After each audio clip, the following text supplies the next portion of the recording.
Jaya Radha Madhava Kunja Bihari.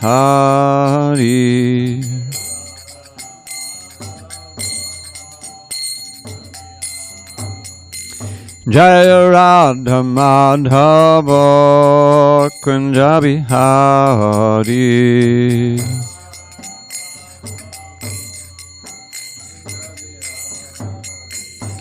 Gopi Jana Vallabha Girivardhari.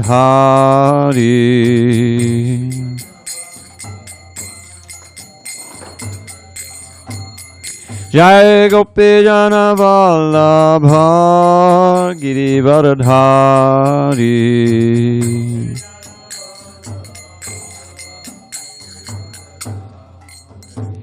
Yashodanandana Vajjana Ranjana Yashodanandana Vajjana Ranjana Yamunatira Vanachari Yamunatira Vanachari. Jaya Radha Madhava Kunja Bihari.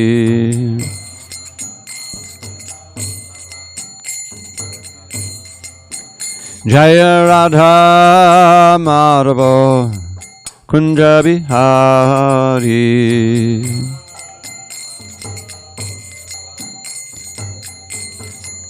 Jaya Radha Madhava Kunja Bihari.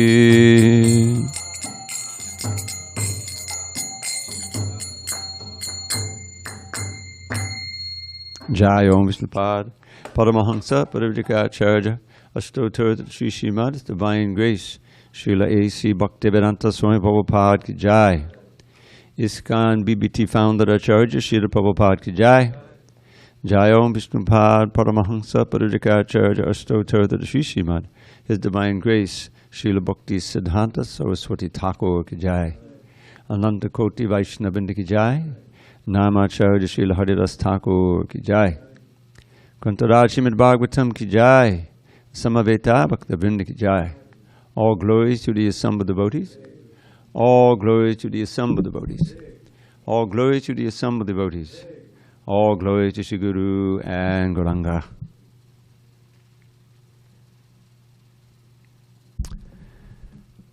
Narayanam Namaskritya Narang Chaiva Narottamam Devim Saraswatim Vyasam Tato Jai Mudiriyet.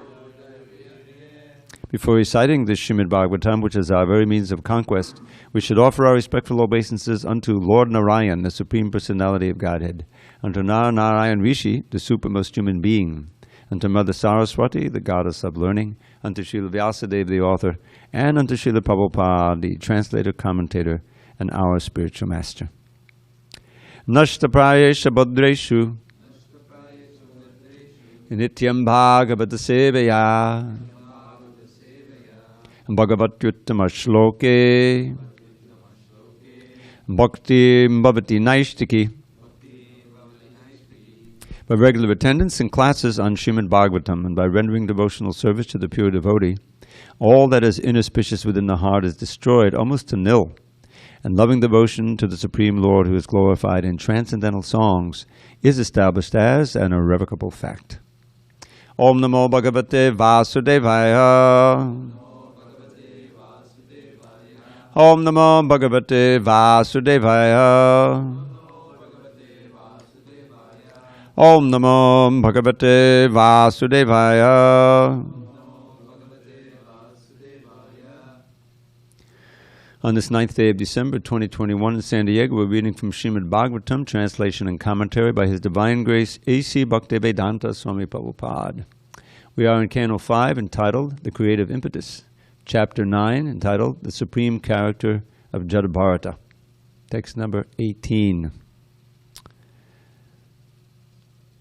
Brisham Amarsha Rosha Vesha Rabasa Vilasata Bhrukuti Vitapa Kutiladhang Srarunek Shanato Pati Bayanaka Vadana Hantu Kamadevam Mahatahasam Atisambramvena Vimunchanti Tata Upatcha Papi Yasam Dushtanam Tenaibasina Vivrikna Shirshnam Galat Sravantam Asrig Asavam Atyushnam Sahaganena Nipiyati Panam Madavingvalo Chaishtaram Saparshadai Sahajago Nanartacha Vijaharacha Shirakanduka Lilaya.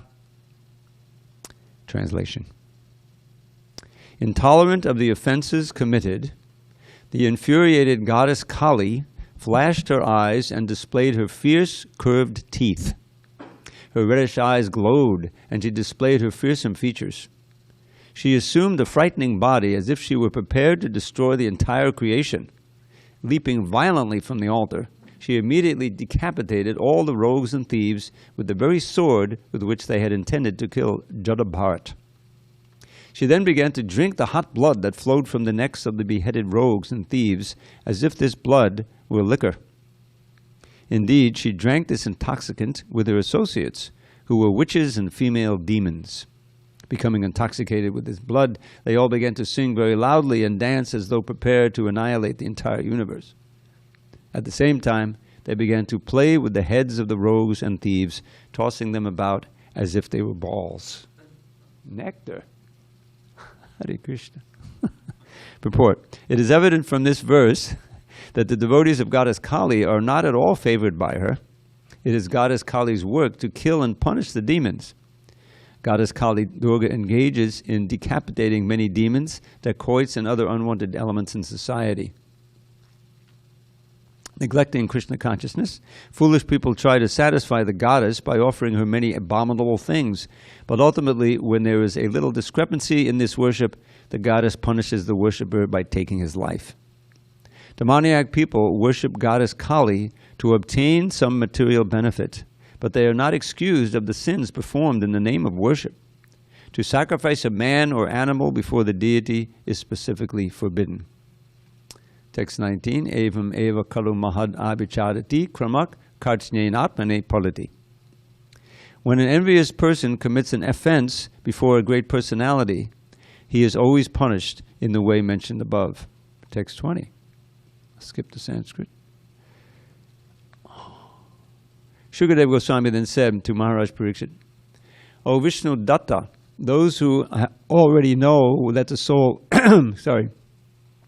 O Vishnu Datta, those who already know that the soul is separate from the body, who are liberated from the invincible knot in the heart, who are always engaged in welfare activities for all living entities, and who never contemplate harming anyone, are always protected by the Supreme Personality of Godhead, who carries his disc, the Sudarshan Chakra, and acts as supreme time to kill the demons and protect his devotees. The devotees always take shelter at the lotus feet of the Lord. Therefore, at all times, even if threatened by decapitation, they remain unagitated. For them, this is not at all wonderful. Purport. These are some of the great qualities of a pure devotee of the Supreme Personality of Godhead. First, a devotee is firmly convinced of his spiritual identity. He never identifies with the body. He is firmly convinced that the spirit soul is different from the body. Consequently, he fears nothing. Even though his life may be threatened, he is not at all afraid. He does not even treat an enemy like an enemy. Such are the qualifications of devotees. Devotees are always fully dependent on the Supreme Personality of Godhead, and the Lord is always eager to give them all protection in all circumstances. Thus end the Bhaktivedanta purports of the 5th canto, 9th chapter of the Srimad Bhagavatam, entitled The Supreme Character of Jada Bharata. Om Jnana Timirandasya Jnanandana Shalakaya Chakshu Unmidatam Mena Tasmai Shri Gurave Namaha. I was born in the darkest of ignorance, but my spiritual master Srila Prabhupada opened my eyes with the torchlight of knowledge. I offer my humble obeisance unto him and to all members of Sri Parampara. Quite an exciting pastime. Amazing. So I was thinking, this is kind of a theme in the Bhagavatam. how you find the great devotees who are confronted by so many difficulties, even though they're great devotees. Someone may think, well, Krishna is the protector of all. He's the best well-wishing friend of his devotees, of everyone, but especially his devotees. So why are they put into so much trouble? And we have a list. Of course, we have the Pandavas. Queen Kunti famously prays, yes, we went through so many dangers. You know, they tried to kill us with the poisoned cake and the house of lac, fire, and so many things. And then they sent us to exile, and they cheated us, and they tried to humiliate Draupadi. And then there was the battle itself, was the most dangerous. And in all of those, we felt protected by you. And in fact, we were absorbed in thinking of you, and that you always saved us. Therefore,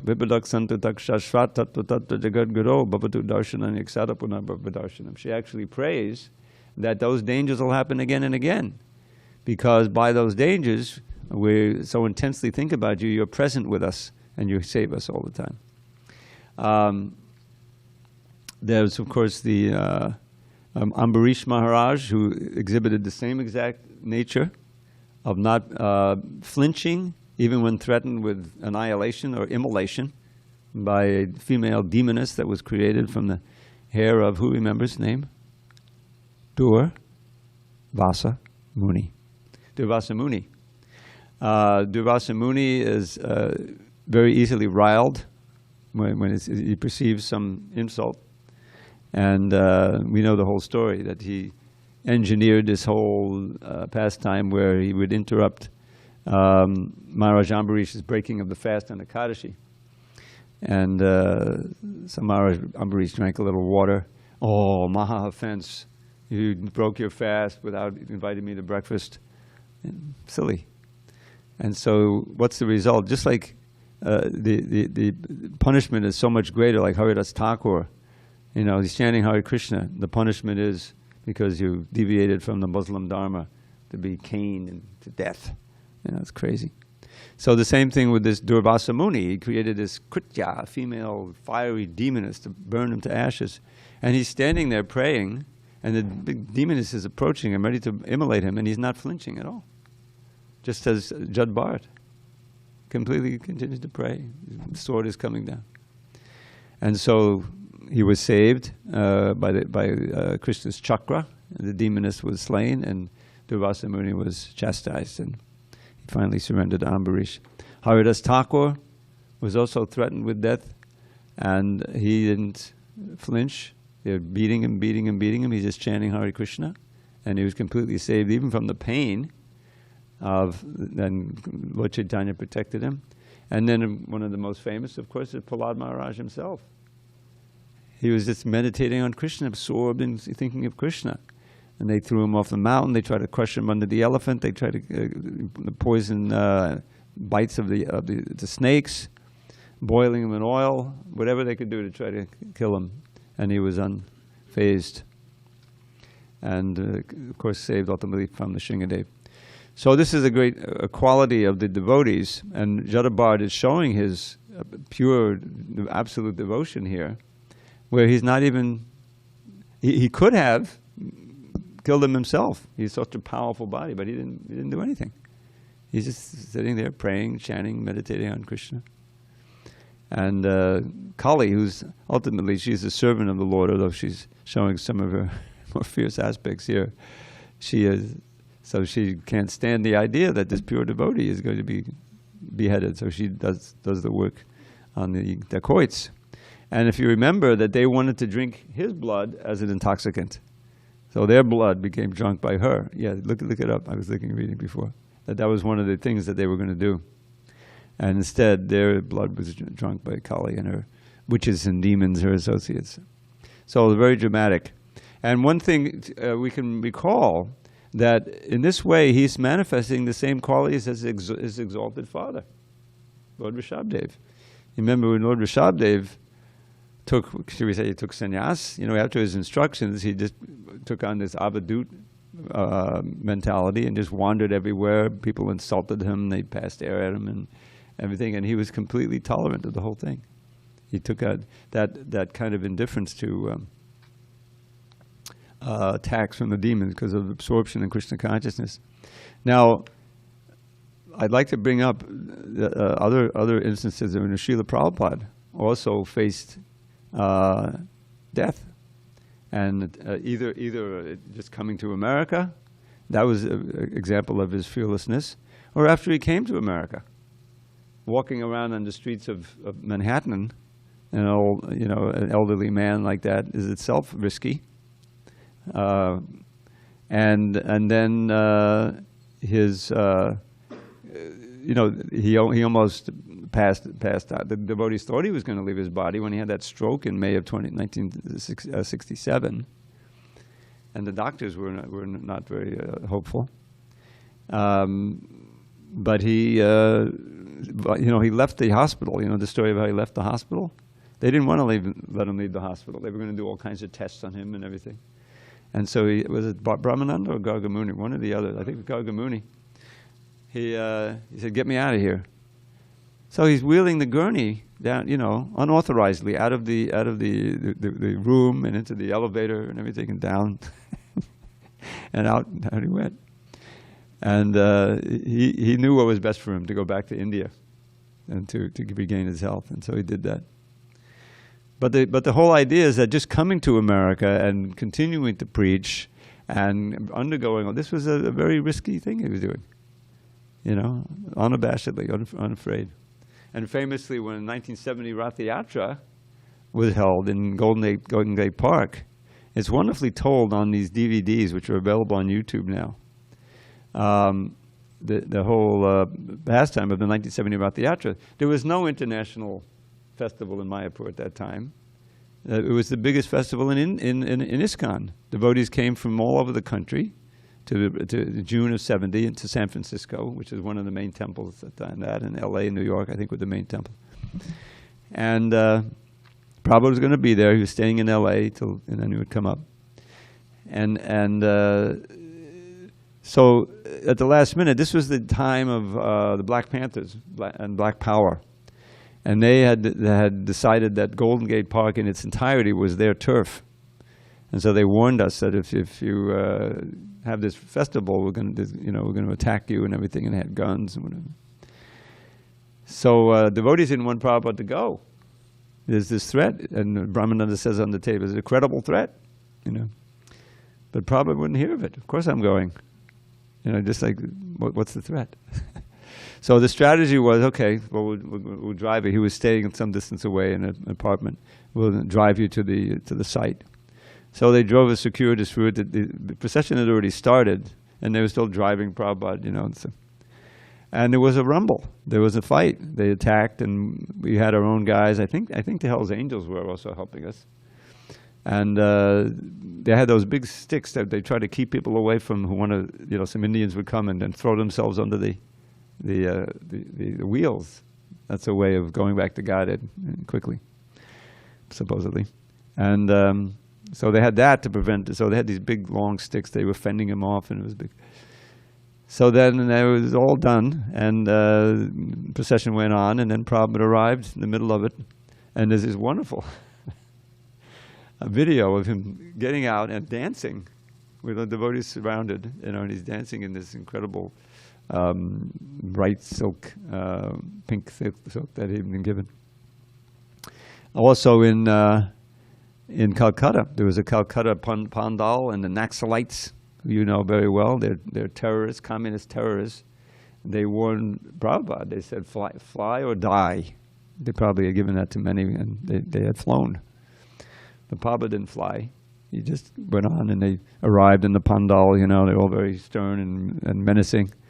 So they gave him some nice seats, and Prabhupada was chanting the Brahma Samhita, kind of pacified him out, They gave him some prasadam.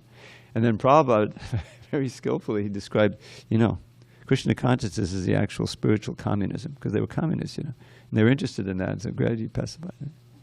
But he wasn't afraid. He didn't die. He almost died in a car accident in Mauritius, and miraculously, those who were in the car with him, it was one of these things where someone was a tourist. They came on, they were driving on the road, and they were driving on the wrong side of the road, we were driving on the right side of the road, Prabhupada's car. And so there's a head-on crash. Luckily, it obviously couldn't have been full-on speed, but it was dangerous. But just before it happened, those who knew that Prabhupada braced himself. He knew something was going to happen. He had his cane, and everything. So he was slightly injured, but it was risky. So this is the quality of the great devotees. Of course, Jada Bharata has his own special thing that he's doing. He's not revealing anything, and he's staying within himself, and he's constantly meditating on Krishna. But generally, that risk is undertaken for the sake of preaching. Prabhupada would often, in this regard, quote about Jesus Christ, how they threatened him to stop, and he wouldn't stop preaching, and they crucified him. So the great devotees who are really on the transcendental platform, and this is explained in this verse, those who already know that the soul is separate from the body, and there's a difference between Gyan and Vigyan. I think we all know that, But can we live in such a way that even if the body is under great threat, we won't have any fear because we know I'm the soul? That's the test, And it's difficult to come to that platform. But those who have realized that the soul is different from the body are liberated from the invincible knot of the heart. Now, it doesn't mention here, but it's understood that this is all a result of pure Krishna consciousness, right? Invincible knot, in other words, they have no desires in the material world.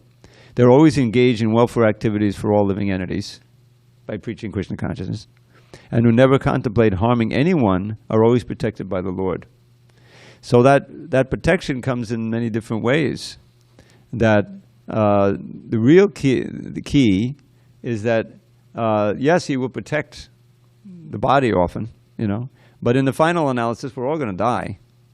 But if you're really under protection of the Lord, he will facilitate your being able to remember him at the time of death. The fortunate devotees who pass away with other devotees nearby, chanting, reminding them of Krishna, tape of Prabhupada playing, and all of that. That's part of Krishna's protection, a good part of his protection. Because after all, the body has to go eventually. But how is it going to go? In what circumstance? That's something that we can try to arrange for ourselves, but that Krishna needs to help us in order to make a proper transition, hopefully going back to Godhead. So one of the things, this little tiny verse, if you want to call it these verses, was described here. What is it? I think, it's after this one. I think this is the shortest one of all of them. Anyone who, evam eva kalu mahad, when an envious person commits an offense before a great personality, he is always punished in the way mentioned above. I researched this, searched some of the Sanskrit, and what it's indicating here is that when you are, and we see this in the Bhagavatam, in the 10th canto all the time. You remember the pastime of the king of Kashi, and I think it was Pandrika. They were allies, and Pandrika was killed, and then the king of Kashi tried to send a demon to burn Dwarka. And the demon was on his way, and he was coming, and the residents of Dwarka were frightened. Krishna was playing chess, and he kind of laughed. He said, "Don't worry about it." And he just sent the chakra out, and the chakra annihilated the demon. Stopped the demon. The demon went back to Kashi and started burning everyone there, because it has to burn someone. And then the chakra also went there and did a lot of destruction. So this idea that when you curse someone, or who is a devotee, a great devotee, it goes back exactly on you. And that's what's meant here, is that the very envy and violence and aggression that you're planning against great devotees, it comes and destroys your own life. This is, and we see this in kind of a long story of the Krishna book of the 10th canto, how ultimately all those demons were killed by Krishna, and we know in Vrindavan. And Kamsa himself was killed, right? He was killed by Krishna. So this is the universal justice. We had a book we put out once, Prabhupada book, The Laws of Nature and Infallible Justice. And so, that's through the law of karma that everyone gets their just desserts. And that even in the popular culture, it's understood, what goes around comes around, So this is one of the things that devotees are fully convinced of. And so they try to avoid hurting anyone, or even the animals or insects. A little possible, the damage that we can do. We had this incident with the trees. They were growing here. We didn't want to be killed, and luckily they were transplanted, And so that's one of the visions of the devotees, that every living entity should be given a chance to fulfill their full term in that particular body, so that they can then move on smoothly to the next and come up. So this is all part of the culture of Krishna consciousness, and developing a pure heart by which to lose one's fearlessness, one's fear, and attain that fearlessness. And it's very pertinent today, because and this period, because of the special effort to distribute books and help people. That's all part of the mercy of the Lord. We become agents of Krishna's all-expanding infinite compassion, and in a way that's very practical, where they can learn about Krishna, learn who they are. We heard these incredible stories from Vijay, and I'm sure he has many more, of miraculous instances in which the devotee's ardent desire to distribute books was answered in the most wonderful way. And oftentimes many of those miracles take place after the book is distributed, and how that book, it may be read by someone else. So many stories, the book stays on the shelf for some time. There's one where it fell down, hit someone on the head, and they read it and became a devotee. It truly is miraculous. And in fact, you see, if you look, if you're attuned to it, you can see that there's miracles in this movement every day. Just the fact that I'm sitting here, and Hare, I've been chanting Hare Krishna. The whole thing is by divine energy, and we're so fortunate. I like to point out, and maybe we should have a more systematic, review of Gurvashtaka that we sing every day, samsara prayers, so that when we sing the song, the meaning is coming as we're singing it. It's a whole different level of meditation. But the very first line, Sangsara Dava Annihilated Tranaya, that's all one word, the compound. Sangsara Dava, the samsara, birth, death, old age, and disease, the threefold miseries. Everyone's suffering in this world. It's like a big forest fire. Dava Annihilated. We've seen recently in Northern California how powerful these forest fires can be. Devastating. Ironically, this city of Paradise, California, because the retirement community is totally destroyed. I don't know how many people were killed, dozens. Otherwise they would get out of their home with whatever they could carry, complete devastation. So that's the whole world is like that. You may not see it right away, but ultimately everyone experiences the fire of death, the disaster, So the whole world is suffering in this forest fire of samsara. But Tranaya, for the fortunate souls who are receptive to the message, he's just like a cloud of mercy raining down the rain that can extinguish this forest fire. And, like an ocean of all good qualities.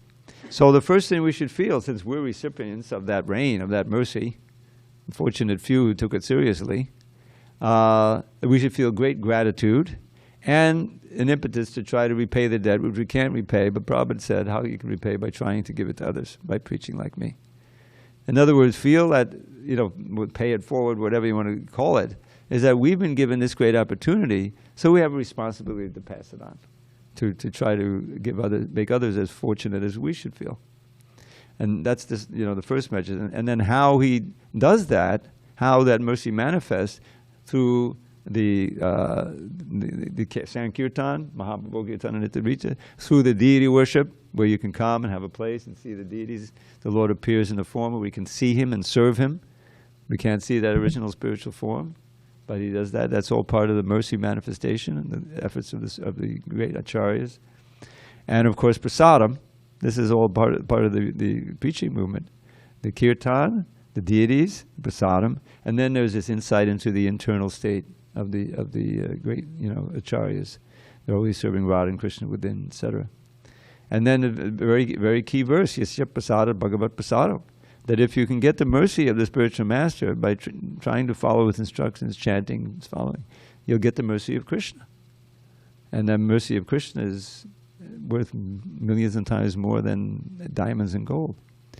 So that's the basic principle, and this Bhagavatam is part of that gift that Krishna gives. He makes arrangements for that to be spoken, written by his incarnation, Vyasadeva, and that and brought into the English language. Another aspect of Prabhupada's mercy.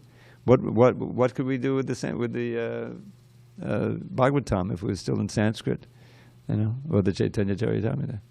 Thousands and thousands of years. It's inaccessible to us. So that's a great act of mercy, to make it accessible. And he picked that up from his Gurudev, Bhaktisiddhanta Saraswati Thakur, Brihat Madanga. And now in all the languages of the world, these books are manifesting. So we should hear the books, what is it? Learn it, live it, give it. That's my little phrase.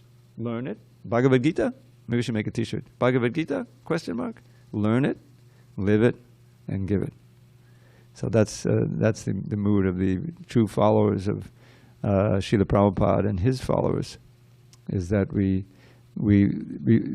study these books, imbibe the teachings, try to make them central to our lives, and then give the teachings out, teach them personally, and give the books, which are the best way of spreading it. So I'm going to say a little bit about Odana Sasthi, unless there's any questions or comments. Hare Krishna. Vijay Krishna, welcome.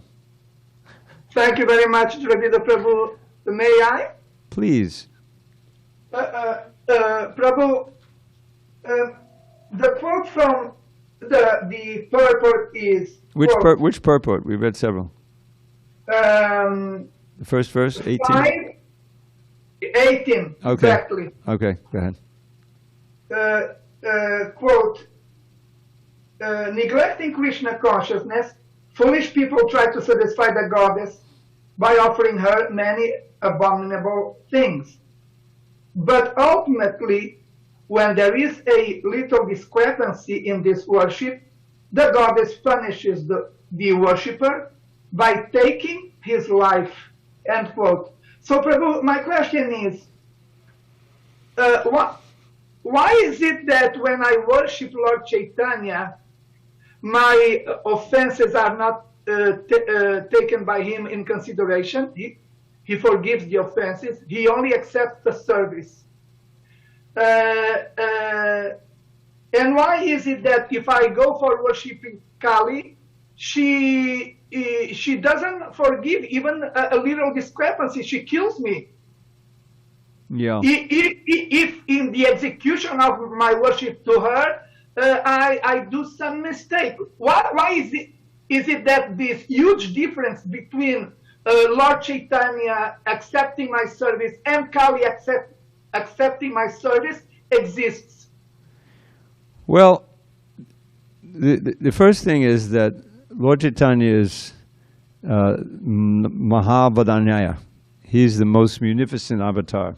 He's giving love of God freely, with no preconditions. Prabhupada points out Krishna had a precondition. Sarvadharma Pradishya, surrender to me, then I'll save you. Lord Chaitanya has no precondition.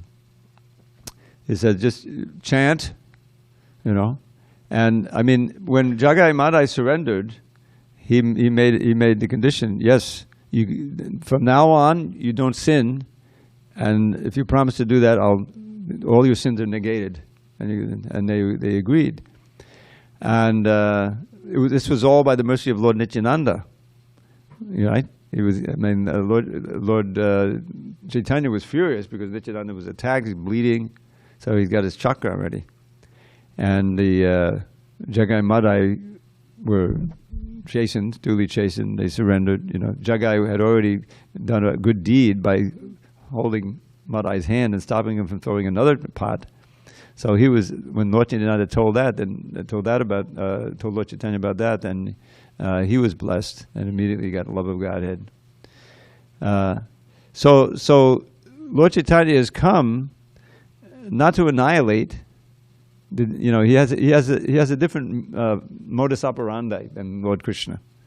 Krishna is Paratanaya Sadhanam Vinashaya Dushkratam. I'm going to destroy the demons, and he does that.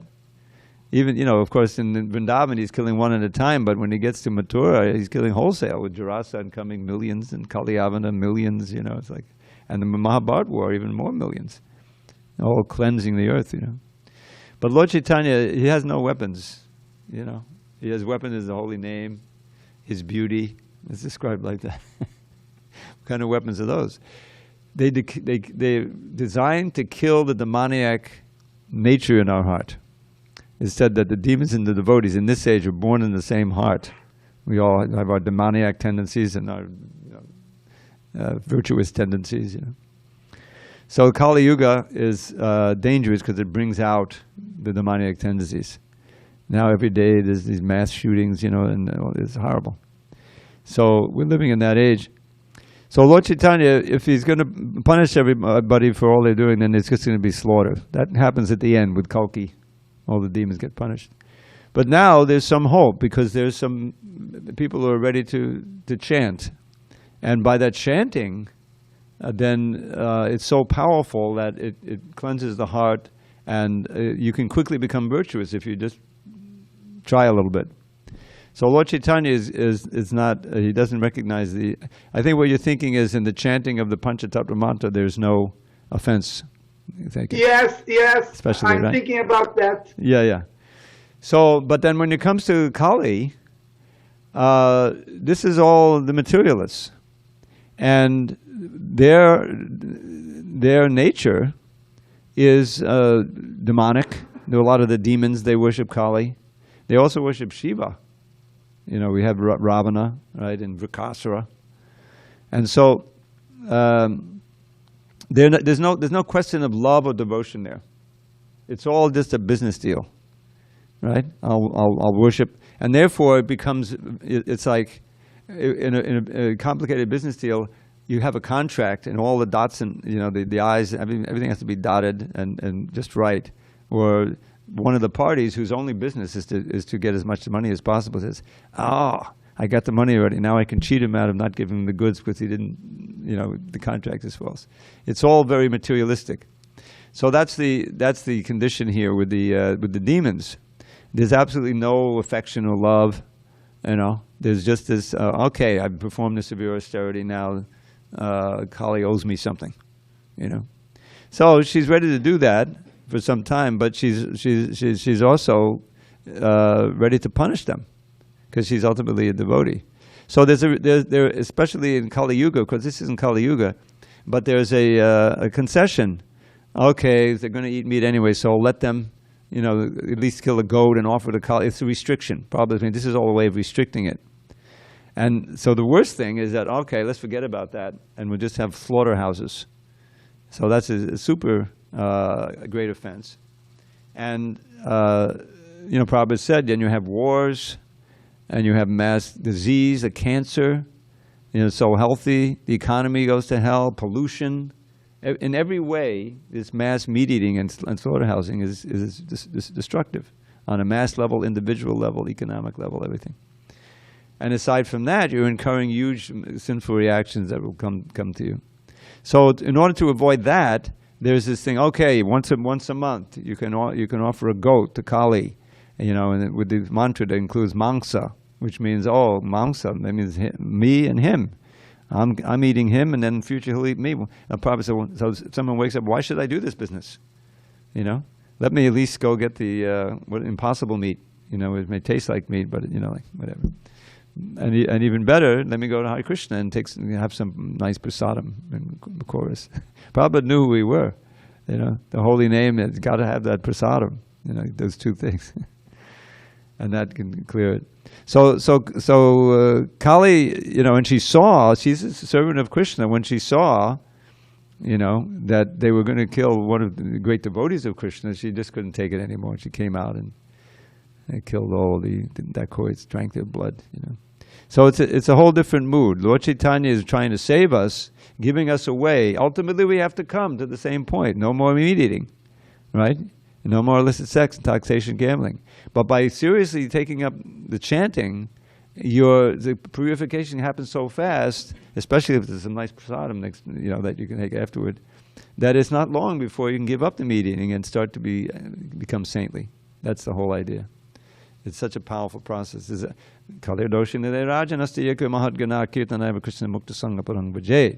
That this Kali Yuga is an ocean of faults. It means that there's demonic things you can do at every moment. There's demons everywhere. But there's one great quality, that just by chanting the holy name of Krishna, you can become mukta sangha, free of the attachments that cause you to be so sinful, and ultimately go back to Godhead. So Lord Chaitanya is giving us that chance. So he says, if I'm looking for the offenses, then nobody can do anything. So, whatever you've done up to now, then don't chant Hare Krishna. But then you got to become intelligent and avoid the offenses to holy name, because that will slow up your progress. Slow up your progress. That's what we got. Yes, Dravida Prabhu, if I may, I liked it when you said that the difference between worshipping Lord Chaitanya and worshipping Kali is that when we are worshipping Kali, it is like a materialistic business. There's no love involved. Yeah, absolutely. Yes, thank you for that, Prabhu. Again, I have to say it. Monumental answer to my question. Hare Krishna. Hare Krishna. Glories to Prabhupada. Srila Prabhupada. All right, a few words about Odana Sasthi. So Odana Sasthi is the 6th day of the waning moon or the waxing moon. I'm not sure which. And it's the day in which Lord Jagannatha, deities in Puri, they get new clothes. Is it right? Winter clothes. Winter clothes. So there's a pastime, is that Pundarik Vidyanidhi, he was visiting the temple. And I think Sri Damodar was with him. And so he saw that they had offered these nice clothes, but they were unwashed, and so they were still starched. And traditionally, you're supposed to wash them once to make them soft, So he mentioned it to Sri Damodar. He said, "This is not right." He says, but Sri Damodar, he said, "But this is a tradition, This is the way they do it." And Lord Jagannatha is pleased with that, but Pundarik maintained his criticism. I don't know if he said anything to the Pujaris, but he had this criticism in his mind, at least, So that night he had a dream, and Jagannath came to him, and he was berating him for criticizing those Pujaris for giving, which is the way he likes it. In other words, this is the tradition, and he slapped him right in the face. And he woke up, and his face was red, because he's in a dream. So he must have related that to Sri Damodar. Otherwise,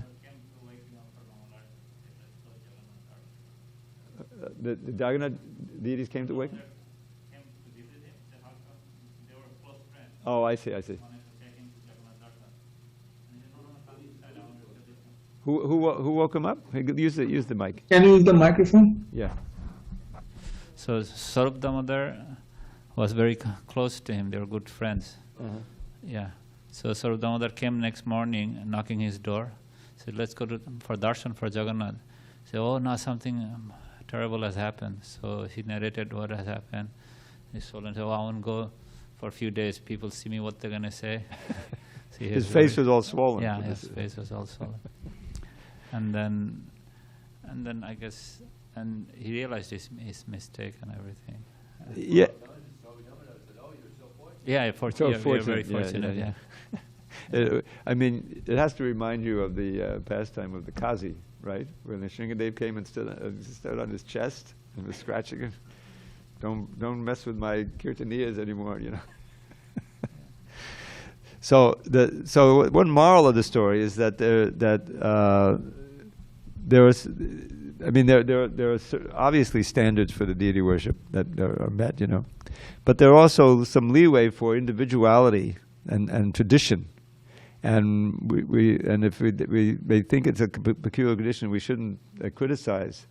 We may inquire, but you shouldn't criticize if you think it's not exactly paka, because it's there's a personal relationship that develops with long-time pujaris and years, even hundreds of years, and it may be a peculiar way in which they do it. So we should be careful of that. Otherwise, of course, if you do it, maybe you'll get blessings. The deity will come and slap you in the face. But we shouldn't count on that. We'll just commit offense. All glories to Srila Prabhupada. Hari Hari Bol.